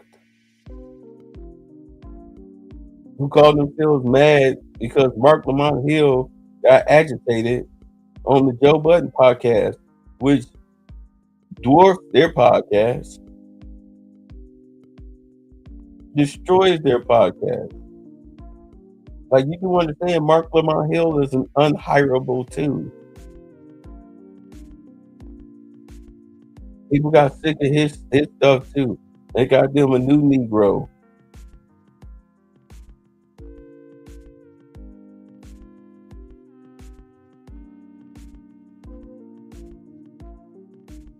But you got people like Joe Budden out here that's making numbers.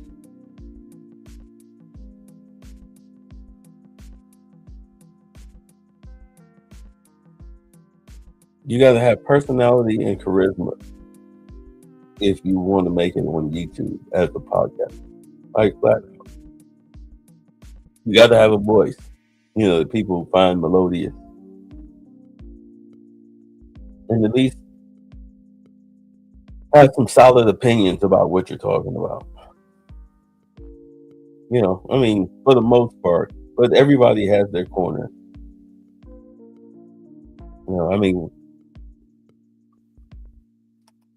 You say, yeah, Joe Budden got assault charges on black women, but Joe loves black women.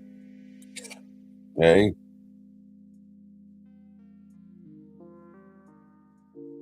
One minute y'all, talk about equal rights and lefts, and now, suddenly the black man is the devil.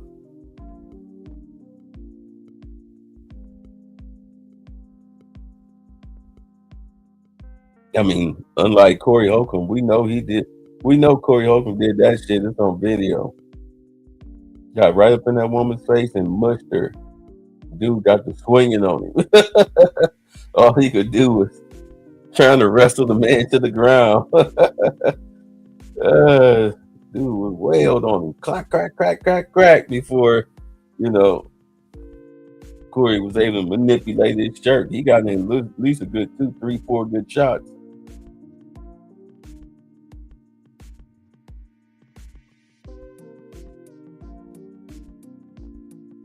Let's talk about oil prices right quick. We already did.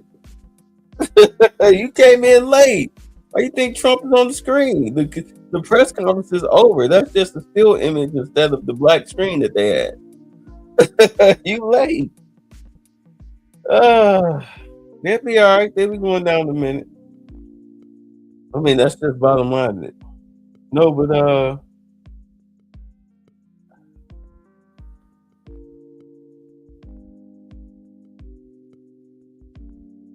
this is all I really got to say about the Corey Holcomb thing, because I used to watch him like years ago, like over 10 years ago. I used to watch him, and he always disrespected Darlene. Every episode, at least 3, 4, 5 times an episode, he was disrespecting Darlene, talking over her, dismissing with her opinion, all of that stuff.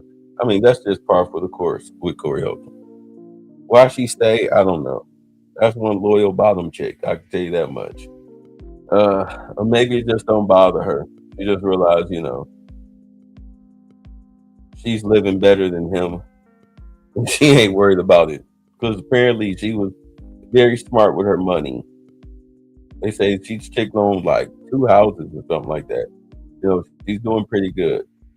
So maybe Corey's just her something to do. She's just been doing it so long, she probably wouldn't figure out what to do with herself. At any rate, some of the comments that he said in the past have come back to haunt him, to bite him in the tail.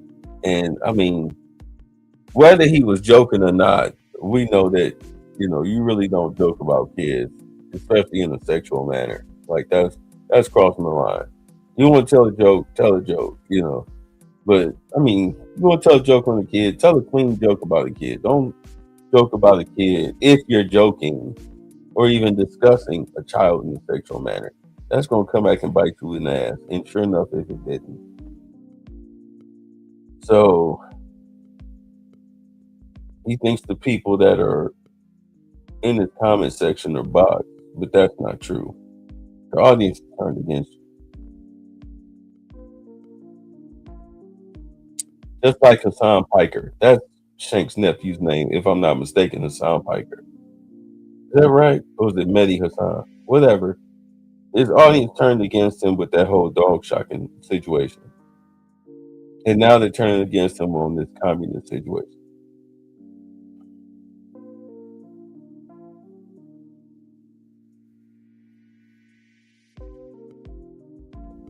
YouTube can't make or break you. All right, so let's see what it's saying here. I'm sorry. So Trump has 33% oil from Russia deal from Putin, throwing China under the bus for Russia is not selling oil to China. Now that plan worked. Yeah, of course. I mean, look, the second we bombed Iran and whatnot and showed we were in total control of Iran, the first thing Russia did was get on the phone and call the United States, talk to Marco Rubio about their guaranteeing their security in Ukraine. Because they know that it's time to end this shit because the United States is not fucking around. I mean, Venezuela was Venezuela.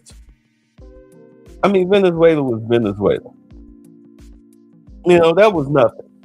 Taking out Venezuela was nothing. I mean, they captured Maduro. Looked like what? Only one guy got shot up in his leg? Something like that.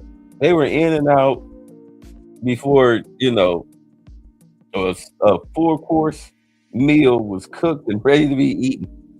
I'm exaggerating, but they were in and out of there real quick. Didn't have to put boots on the ground or any of that. Nothing crazy. Just a simple Batman kidnapping the Chinese banker guy from China and bringing him back to the United States. It was just that simple. But when they took out Iran, that was a real show of force right there. What we did to Iran was a show of force across the globe to let them know, yeah, we're not messing around. Because apparently China is supposed to be like so technologically more advanced than us militarily and all of that crap. But yet both Venezuela and Iran were using Chinese defense systems to protect their airways and whatnot. And both times they failed terribly. Barely got a shot off.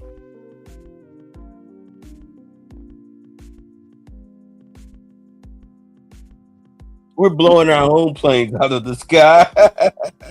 I mean, we so gun crazy. So if anything moves, shoot it. We're blowing our own ships out of the sky. Friendly fire.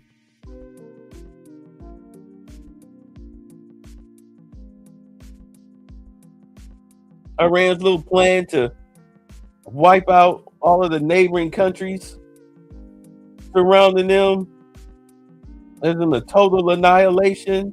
Yeah, that failed miserably. That was the first thing the U.S. did was take out their missile silos. You say, here's the worst part about it. Iran bombed all the U.S. embassy and oil refinery in the Middle East, including Qatar, Saudi Arabia, Dubai, and other countries that are surrounded by Iran, knowing the oil price. Go ahead, I'll let you finish.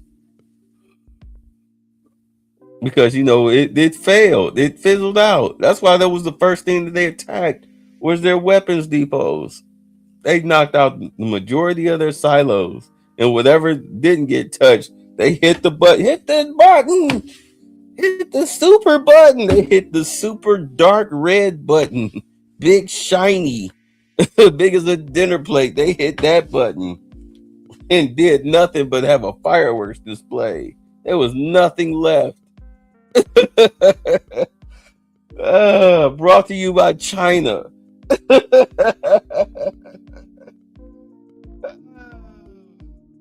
Made in China. Okay, let's see. Knowing the oil prices is not going down right now. Gas prices are $4, and I guess diesel. Yeah, I paid $3.89 a gallon the other day, but I needed gas. I was like, screw it. I'm damn near down a fourth of a tank. Let me go ahead and gas up. It's just 1 week out of my lot. I mean, it's gonna take me a week, maybe a week and a half to burn that gas. I'm pretty sure the prices will change by then. I mean, it's not like, unfortunately, like Uber drivers and truck drivers and travelers like that, where they're at least filling up twice a week. Yeah, I mean, those guys, or better yet, for an Uber driver, you're filling up every day. So that means you gotta, let's say you take that rest, you work an 8-hour shift, you now probably have to work another 2 hours just to cover your gas, the next day. Well, I mean, it's just the cost of doing business right now. Diesel price is $6 per gallon. Truckers nearly paying $700 per day. Well, hopefully you're one of those truckers where the gas is covered by the company, whether you got to get a receipt or you got a company gas card. You're fine. You're sitting on Easy Street because they're going to pay that extra money. It ain't yours. They bus drivers is rubbing their hands like Birdman. You think them MARTA trains are crowded now? Ooh-wee. Yeah, you better hope you got one of them cars with your gas tank is locked. These brothers gonna be down here with the hose siphoning.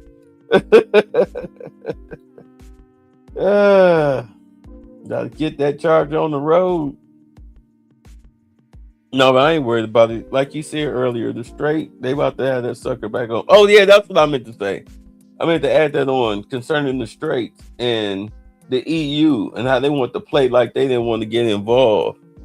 Like, man, if y'all don't bring y'all butts on, like, this affects you too, stupid. Once they started feeling the oil pinch, they was like, all right, come on, let's get the ships together. All right, Senor Trump, we on our way.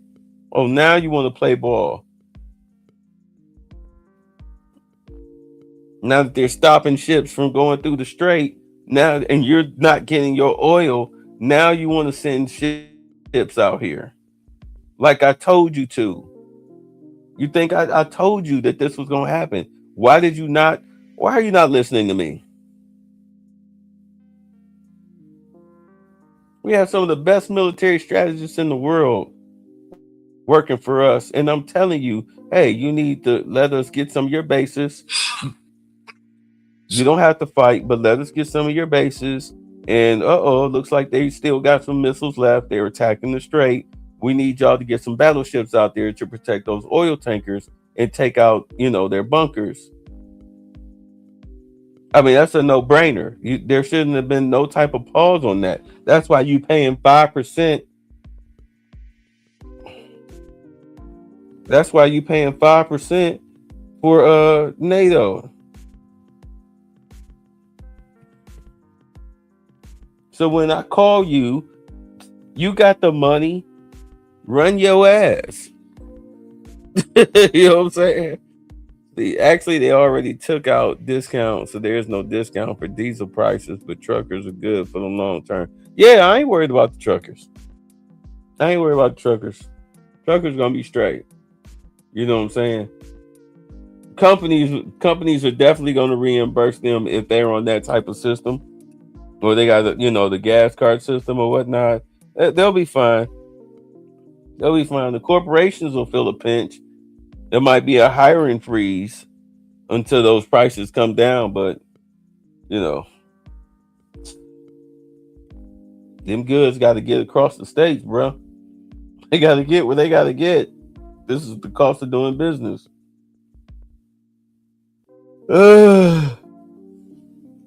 It's the hourly, the typical 9 to 5 or whatnot. The people who don't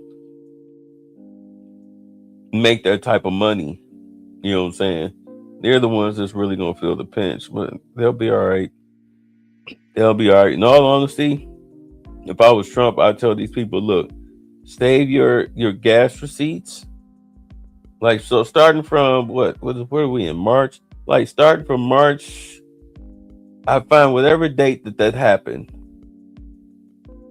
Let's say March 13th. Like, so from March 13th until gas prices get down to at least under $3, save your receipts and then add them to your tax return, and we'll give you your money back. That's what I would do. See, that's why I'm complaining about Trump doing it at all. Just let Trump do his thing. Yeah. Crossing the East Coast, the West Coast, like back to back, not complaining about Trump. You're right. Like, I ain't complaining about him either. Don't bother me. It don't bother me. But for those that it do bother, I mean, they asked the question. Like, there was a little on Morning Joe Scarborough embarrassed Chuck Schumer on the show. He asked him, he said, well, if you had to ask the American people, would they rather United States took out Iran's weapons depots or something about the gas prices? Like, would you be bothered if you took out Iran's weapon depots, if that meant that you had to pay high gas prices for about a month, something like that? And Chuck Schumer, Chuck Schumer asked him, was that a good idea that we took out Iran's weapons depots? And Chuck Schumer went into some, well, look what happened to the Strait of Hormuz, and like, no, I didn't ask you that. And that's when he said, if we asked Americans such and such and such gas prices, who you think that they would agree? And Chuck Schumer refused to answer the question.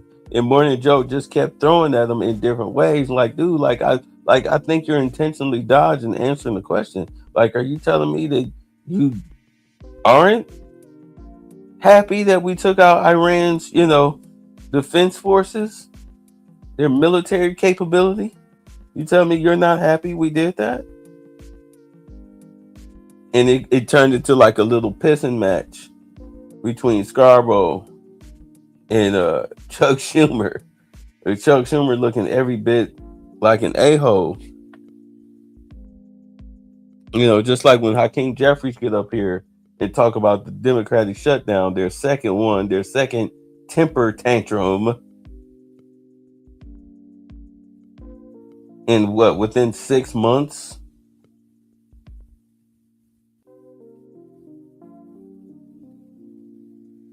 Like, are you seriously going to have DHS go unfunded and TSA go unfunded while we're having this skirmish with Iran, knowing that there are terrorist cells across this country and that an airport could likely be a target? You're okay with that? Well, the Trump administration, they like, no. I'm asking you. I don't want to hear your TDS answer that your little fan base wants to hear. Although, if you go up under these politicians, especially Democrats, if you go up under their social media handles, oh my God, all these people do is cuss them out. All people do is cuss these people out. It is terrible. If these people read their comment sections, they crying in their sleep. They crying themselves to sleep. Why do you say such mean things about me? My mother has nothing to do with this. I mean, whoo. No, but his little TDS answer, like, dude. But then again, we're talking about people who wouldn't stand up for the country. Say Elizabeth Warren, a straight up lying piece of crap, talking about Trump is finna do worse in Lebanon, while Elizabeth Warren is taking funds from AIPAC and millionaire in Congress. See, Jasmine Crocker's out of line. Soon she about to resign. Al Green is missing like a good bill. Yeah, these people, I mean, they're done. They're done. I mean, it's bad enough what they were saying in Congress was noise. Now that they've been voted out, they've lost their primaries. It's like white noise. I mean, it's like almost like, watching a 5-year-old throw a tantrum. Like, okay, now Representative Crockett, go ahead, throw your little tantrum. Be sure to throw in racism and bigotry and 34 felons and, Epstein. Go ahead, to put all that in your little tantrum. Go ahead. We'll just sit here and painfully get through your 5 minutes of speaking time. Oh, you're done? Okay. So, Congressman James, what do you have to say? You know what I'm saying? It's like, oh God, like your words don't even count. They've never counted, and now they doubly don't count it. Say Congress allowing this to happen without complaints to Trump, starting the conflict situation with Iran. Well, we had to strike Iran. We should have struck Iran 10, 15, 20, 30 years ago. We should have struck Iran the second they became a terrorist regime.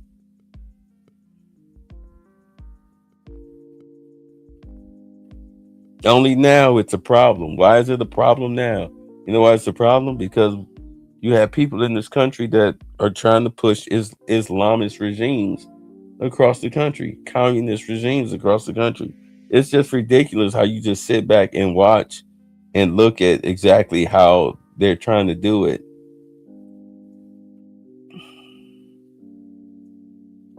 I mean, these paid protesters, everybody know they're paid protesters. Every time Trump do something, they got to protest about it.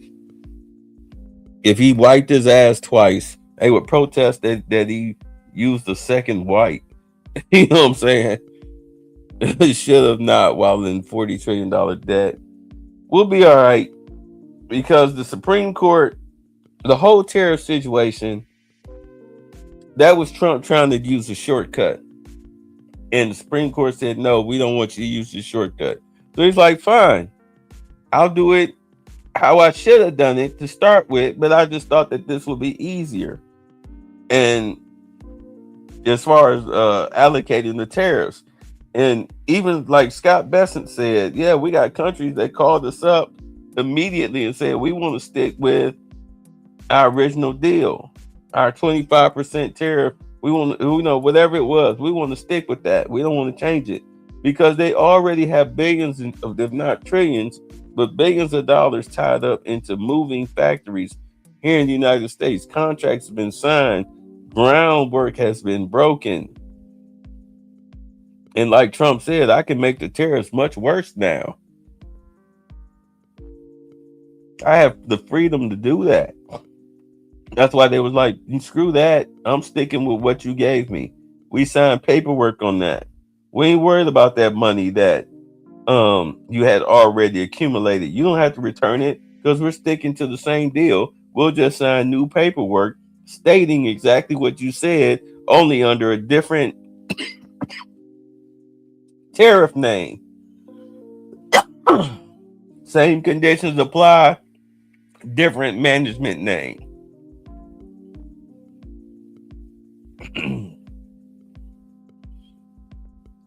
just easy. We'll be out of that debt before Trump leave office. Say even Scott Bessent said they'll have to print money in May or summertime. It's fine. It's fine. You'll catch up to it. You'll catch up to it. With the projections that it's looking at right now, you'll have a surplus come 2020, late 2027, early 2028. You'll have a nice surplus based on the tariffs, the way that they were finally laid out before the Supreme Court made their decision. Yeah, it showed that you'll have a surplus before Trump's term is up, before 2028.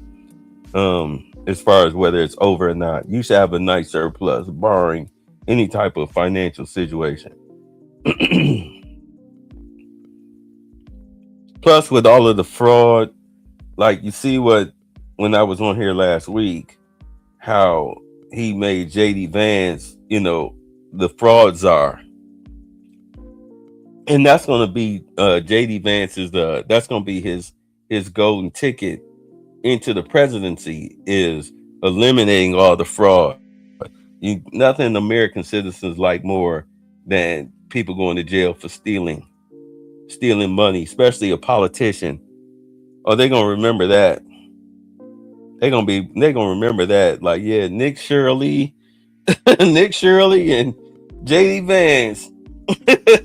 Shirley is like the freaking, he like the dog, the golden retriever or whatever, the hunting dog.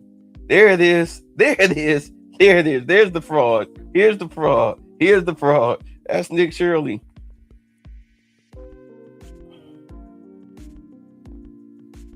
JD Vance gonna have him a nice little team of FBI agents. This is gonna go in, FBI agents and accountants and IRS agents who are pretty much accountants. So there you go, FBI and IRS agents. And Shirley, you tell us what the fraud is, we'll go and investigate.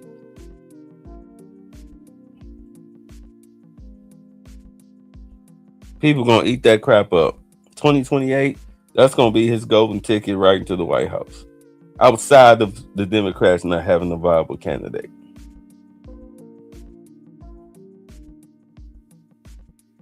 You eliminate a lot of this fraud. You see Trump has cut off a lot of government spending or government money towards these sanctuary cities who are already saving trillions of dollars.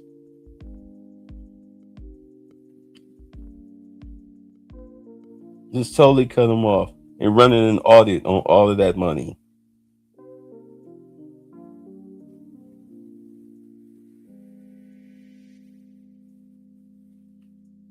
The only way people are going to take it serious is if you throw handcuffs on Ilhan, Keith Ellison, or Tim Walz. You've got to indict them. You have to indict them for fraud. If you indict them for fraud, people will know you're serious. Especially the American public. We're just waiting to see how this shake out. Let's just be honest. You let them skate, then you've lost credibility. All right, y'all. I'll catch y'all later. Now, gentlemen, Mr. Butler's been up north, I hear. Don't you agree with us, Mr. Butler? I think it's hard winning a war with words, gentlemen. What do you mean, sir? I mean, Mr. Hamilton, there's not a cannon factory in the whole South. What difference does that make, sir, to a gentleman? I'm afraid it's going to make a great deal of difference to a great many gentlemen, sir. Are you hinting, Mr. Butler, that the Yankees can lick us? No, I'm not hinting.